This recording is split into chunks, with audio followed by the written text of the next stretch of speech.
Ladies and gentlemen, this is Keenan Lafferty of the KNKL Show, reporting to you once again from my hotel room, condo room in Catalina Island. So today we are going to be doing a tutorial on creating memorable character silhouettes. And as you can see here, I was just working with my sketchbook. We are doing another top-down video with the camera hanging off the edge of the table, and I am working underneath it. And this table is a lot more comfortable than the one that I was using in San Francisco. So already it's going to be much better. So let us get started, shall we? Let us get started with our thingy here. So as you can see, I'm going to be working with my comic book characters as usual today. And I'm just going to be kind of describing the process that I'm going through right now with kind of refining and creating the final style that I'm going to be using in the book. So this is Emma, for those of you who have been seeing me draw her the last few episodes, and this is a new character I'm working on. He's actually going to be another kid. He's part of like a bandit group that she runs into throughout the comic. But my biggest mental process going on here is like trying to differentiate the actual silhouettes, right? Like if you take a look at Emma here, you'll notice that a big call out on her silhouette is her hair, right? She's got these three big spikes.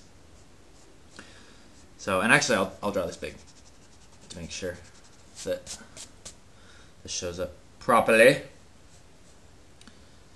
So as you can see here, it kind of goes down, and it's got these three spikes. And notice how the three spikes each have their own sort of size to them. They're not three just like repeating patterns, you know? We try to stay away from things like this when you're designing a character because it's always like much nicer to see variations on the different sizes. And there's a bell ringing in the distance. I don't know why that's happening. But it just proves that I am not in my usual space, because if I was in my usual space, you'd be hearing crows cawing, not bells ringing. So there you go. There's your proof right there. And actually, I'll probably do a quick shot out the window too, just to show you guys how awesome the view is from here. Okay, so anyway, so back to what I was talking about. So repeating patterns, I'm starting to learn, like working at Riot has taught me a lot about like design theory. And one of the biggest things that they try to stay away from is repeating shapes, repeating shape languages, right? So just going back into this hair, you can see I'm just doing the outline of this character, right? And her hair comes down, and then her shoulders there. And chin goes to the neck, that. See, so just that. You can look at that and tell what character it is. And that is my intention. So, moving on. Let us draw the bandit child. I actually do not know the name of this character yet. And actually, I don't know if it's super important. But if you guys have some good ideas for names for these characters, then please post a comment down below, and I will review them and consider them. Alright, so moving on to the bandit kid. Biggest thing I thought would be cool to mark his silhouette was these sort of the bandana ties coming off the end of his head. So if we sketch out his silhouette really quickly, you'll see he's got some similar things going on with Emma. She's got like the kind of chin that comes off of the neck there that we can see. It just kind of creates that little point there. Except his head seems to be a little bit more wider, and his nose is placed further up. And you come up a ways, and then he's got the hair there. And then you go right into the bandana, and the other hair sticking up from the end of that. The point of the bandana. And then his head comes down like that. And then you have the bandana callouts. Like that. Down to his ear. And down his neck like that. See? So these are two very, very different and distinct silhouettes that you can use to your advantage. Just kind of line these in. Make sure these are good. Sweet. Yes, I like it. I like it. So again, and keep in mind, look at all of these shapes here. They're all different sizes, you know, and they're spaced properly too. Like you want to try to stay away from like evenly spaced and repeating shapes. So it will make for a more interesting and clever silhouette. I don't know much about that, so I mean, I'm not going to talk too much about it. I'm just barely starting to learn about it, so yeah, but I'm just kind of passing down what I've learned so far to you guys, and hopefully if anybody else can elaborate on that, then please do. So that is the silhouettes of the two characters that I've got going so far. And there's actually going to be a third character, which you saw in the beginning. This is the ex-military sort of, I don't know exactly how to put this without giving away too much of the story. Let's just say he comes from a wealthy family. And he's ex-military. And so I've been trying to figure out, actually turn it this way. So I've been trying to figure out how to create an older looking guy that can go along with the style of the characters before and still look like it comes from the same universe and is in the same style. One thing I'm noticing is I really like to do this here, like how I connect the neck right into the ear there, and the ear becomes sort of like this square shape. And that's a really easy thing to remember, just to, you know, go up and then, you know, connect the ear like that to the neck and then go down, and that's where the, you know, the edge of the hair is, or the sideburn. And just that shape is really easy to draw and easy to remember, and I like that. So you want to pay attention to repeating patterns throughout your characters, and don't be afraid to use repeating patterns like from character to character, because I think it'll help unify them and show that they're from the same style. Like, I probably wouldn't want to have, like, say, his ear. Like, if the other ears look like this, I probably wouldn't want to draw another character's ear from the comic, you know, with the lobe and then, you know, a rounded ear like this, you know? That might look a little weird, and then have all the details in there. You know, that would look way different than that. So, those are kind of things that, you know, I'm kind of thinking that I'll try to stay away from. But regardless, this guy does not have a name either. So, if you guys have a suggestion for this guy's name, yeah, put it down below. You can just differentiate it by saying younger guy and older guy. And then, yeah, just put the names that you think would be cool. I'm also trying to work on what kind of clothes they're going to be wearing, too. Now moving on to body silhouettes. And this was, you can tell this is actually pretty rough. I should have planned this one out a little bit better. That way the guy's head wasn't getting cut off. But this is also a really good thing to do for your comic book characters, because A, it will help you decide exactly how tall they're going to be. And B, it helps you figure out how they actually measure up next to each other. And this is actually really, really important to do.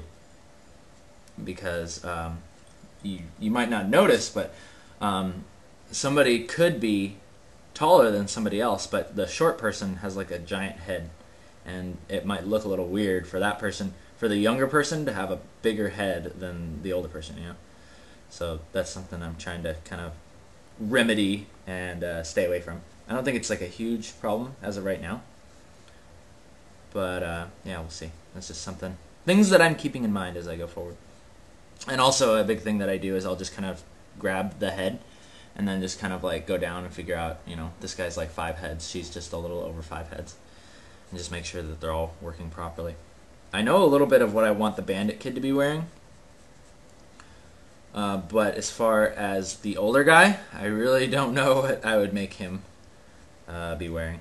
Like the bandit kid basically has like, I don't know, like this vest thing, and then he's got like these little, like, I don't know, wraps around his arm, like a jacket or something, right? Sort of like a biker gang type thing. I don't know, just kind of the general idea that I've got right now. And he's got these ripped shorts, and then down to his feet. Like that. And notice how I'm really simplifying all of these shapes, right? I'm paying attention to how this connects with this and how these relate. I hope that's actually still in the frame. There we go. In fact, let me draw this a little bit bigger, actually, so I can just show you my thought process. And again, I'm thinking clearly just silhouettes, right? So here's the head. I know that his hair comes down like this into his bandana. A couple hairs on the top there. Goes up there for the edge of the bandana. The edge of his head.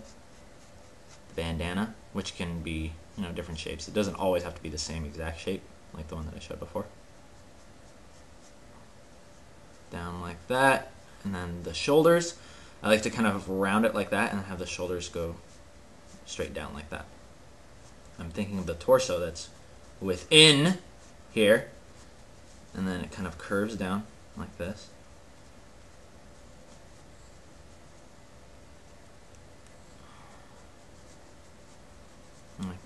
There's his waist area, and again, 1, 2, 3, 4, 5. So I know that's about right where I want his feet to be. Just drawing this in. Again, remember the balance point. Remember when I was talking about that a few lessons ago. An easy way to do that is kind of take the middle back point of the head, so like right around here, and drop it down to the floor. And that's kind of where you want his foot to be resting in order to look like it's balanced. Or at least one of his, the heel of his foot to be resting. In order for him to look balanced, and we like balanced people. Nose up. And they're torn. So I'll probably just put some little dangly bits there. And yeah. Oh wait, that arm is way too short. Let's bring that down a little bit. And again, I'm still trying to figure out exactly what he's wearing. But right now, I can just worry about like his stature and his size and just his basic silhouette. So it will be easy to be recognized in the comic. Because I'm planning on making this comic very heavy, like on like shapes and shadows and stuff, and I want it to be really kind of cool, gritty, kind of a fun style with the anime influence, obviously. But I want to bring a little bit more of what I have to offer to the table, so it doesn't just look like another anime comic. So there we go. See, start to see him coming together. And then as I go forward, I probably just like refine these, probably just into a couple shapes like that. Remember, thinking just silhouette. Even just minor things like this. Like notice how the shoulder comes down like this, and then it has this S curve in it. Remember? Like as I do this, I'll remember this, and every time I draw this character from this angle, I'll be like, oh, okay, he just does that. You know, and that's actually really handy when you're drawing hundreds of panels, because it can help you very quickly throw together a character. And it is going to work to your advantage, as opposed to carefully laying out, you know, like, okay, here's the head, you know, here, and then it's in this perspective, and then, you know, like drawing all the torso and everything. And this is good to do, like, but honestly, I think it should be mostly done in your head by a certain point, and then you can just like quickly more remember, like, okay, his shoulder goes down like that, his body comes down like that, and then the other shoulder does this, you know, from this angle. So yeah, this is kind of why I'm doing this. I'm just kind of telling you my thought process. So yes, I do like that a lot. That is a pretty cool silhouette. Pretty cool looking silhouette. Yeah, I like that. I like it.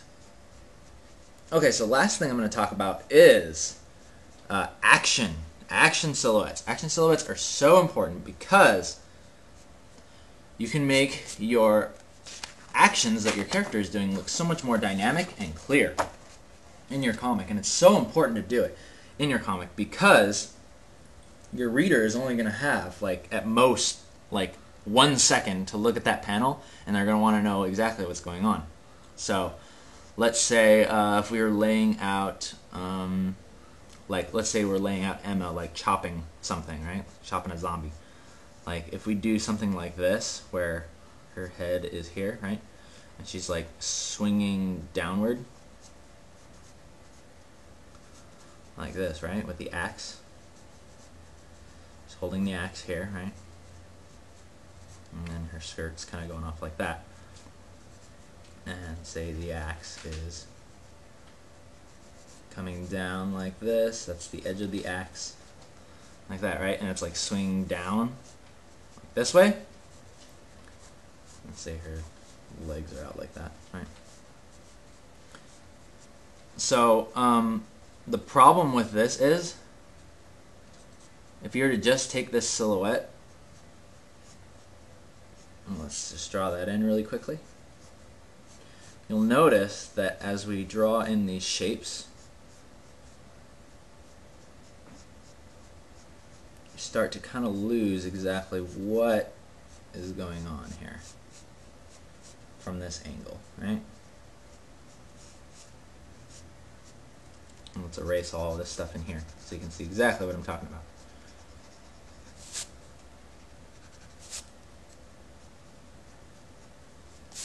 So you can see here, from that silhouette, can you tell what is going on? You can't really. It looks like she has like 3 legs or something. She looks like she belongs in Toe Jam and Earl. I don't know. So this is an example of a silhouette that may not be the clearest to read. So a better way to do this is to make sure that when you lay out your character doing the action, is that it is more clear and easy to read within those first vital seconds, even if it requires that you reposition the camera for the scene. You know, these are all things you want to be thinking about and properly executing. That way your viewers can read and clearly determine what is happening with your character. So let's try this again. Let's think silhouette here, right? Okay, so we'll know we'll have the call-outs of the hair here. We got the good call-outs of the hair. Okay, so we know it's Emma, right? So we know this is happening. Then let's go down like this. Let's have the swing motion down like this. And another thing is actions should always be done, well, 90% of the time, actions look better in comic books when they're at the beginning or the end of the pose.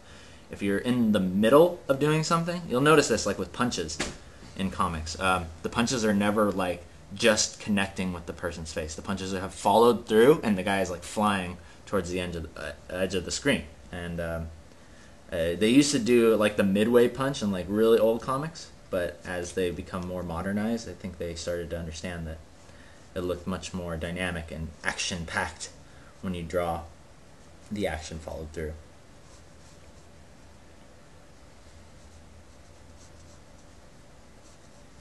So I'm just kind of sketching this out really quickly, keeping in mind like my action lines. I want to make sure that the action is following down this way, so her back is actually going to be curved this way, right? And we're sort of looking a little bit more down. So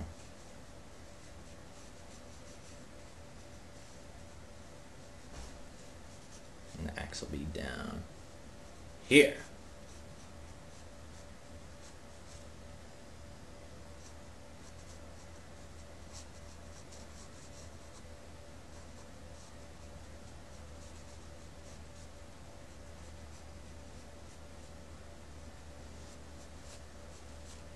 Yeah, okay. I'm liking that. It's not bad. It could be a little bit better, but this is a good example of just kind of showing my thought process.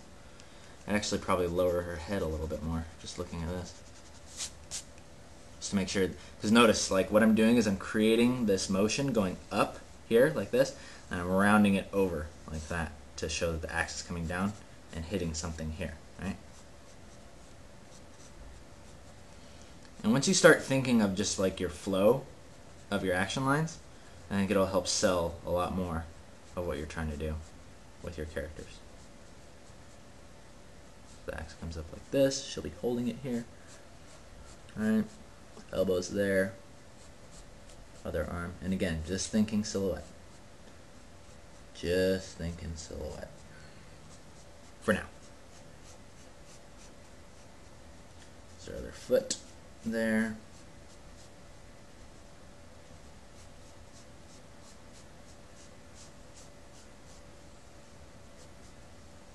Go. I'll actually lower her head a little bit more. Lower her head down like this.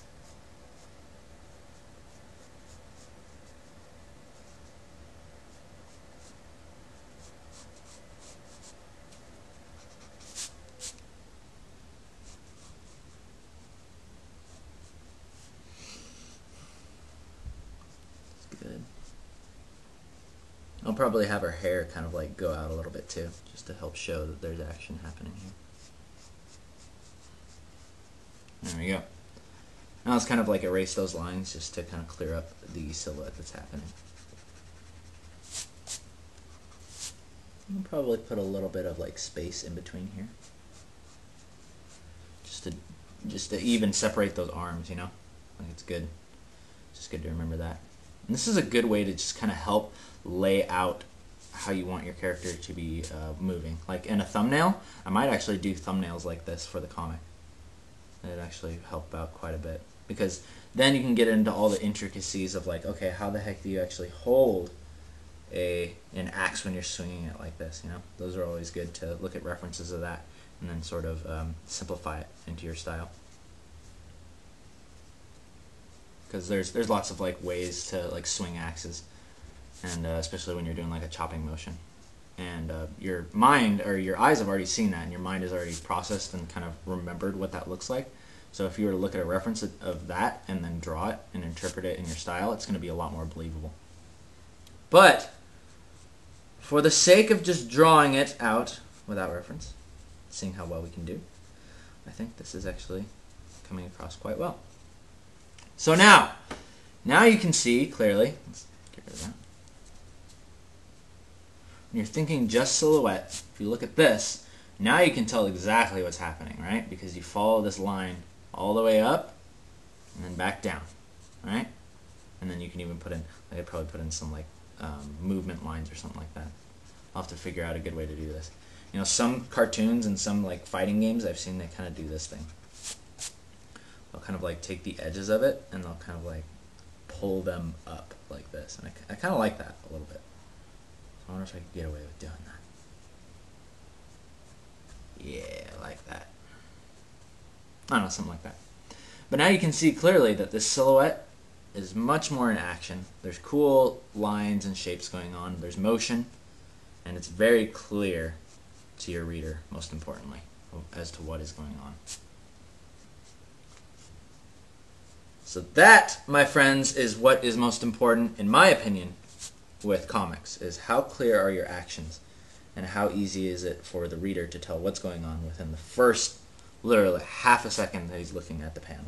Because, especially if you're doing like a cool, like high-intensity scene, you want your readers to be able to go from panel to panel very, very quickly. And it's not a bad thing. It's not like they're skipping over your art.